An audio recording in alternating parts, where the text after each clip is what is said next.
السلام علیکم یار و دوستان محترم هواداری کانال. بهر شما دوباره اومدیم نزد اکای عبدالغفار که خربوزهای غفاریان نیست که خربوزه جزخ همون روشی دهخانه جزخ تربیت کردن. واقعا خربوزه با لذت داشتن. اکا همون صحرا و خلاص شدن، هیچ که نبرومد نزدشون. فکرم پولک هم ادا شد، مفسیمش گذشت. بابا عبدالغفار نزد کانال فرانیان برای دوستو که تو برف یکم به نظرم در اینجا میخوان برای شما خربوزهای تر و تازه اینجا تربوزها را در اینجا بیارن که شما یعنی که خریداری کنن. ببین خربوزه هاشون خربوزه اکولا تا گفتی خودشون خربوزه اکولا از 70 سانتی متر تقریبا 70 سانتی متری هستن دوستو. و این چی با نگفته نموند که اینجا گفتگی هستن که کسی که از این خربوزه میخرد اگر بیمزه براید اگر حتما یک و گفتی روسک یک تا کوسوکش رو گرفته میبیارن و وزورت میکنن، نه که در جاش با یک خربوزی بولازت میدیم دوستو.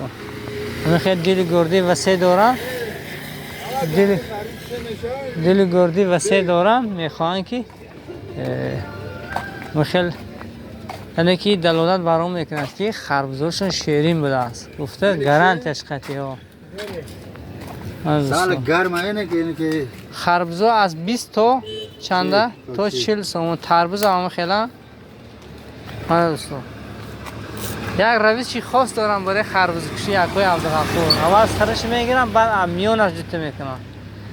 اول همین حاجی رستم جان نصیب کنه و خدا خد بعد دوامش برفتم میگیرم. هر دوم قاعدیم بود. انا به مرق میخوره به نصیب کنه گرید مرق چطور؟ من کامنتاری جیوو یعنی نو کامنتاری جیوو دوستو. من خربوزه با لذتن دوستو. هیچ خیلی مزاش بداجی کسی نداند موقع گیری جای امی اکای عبدالغفار موقع گیریشون نزدی پلیکلینیکی جماعت مسجو یکم چسکا. همه خیلی گارانت دوستو دیدن که بیمزه برو دیگه وزورت در جاش یا دیگه بلازت چی میتین دستافکر هم داره ده؟ رقم تلفن تو چنده؟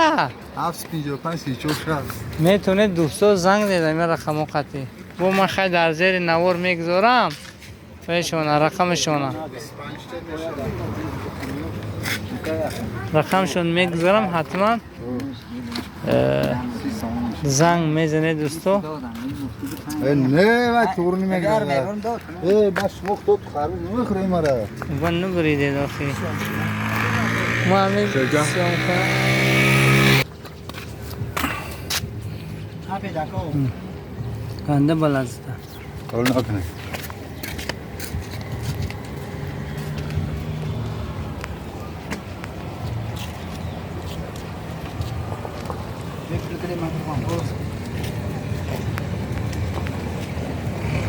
اکولا ها؟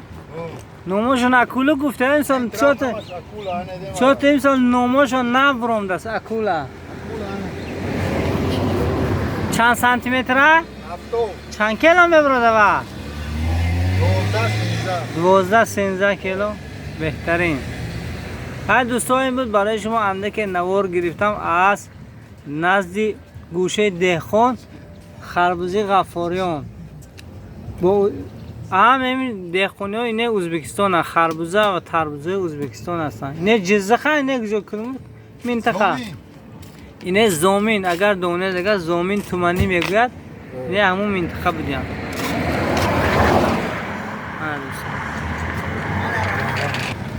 ها دوستا باقی سربلند و خانواده باشه.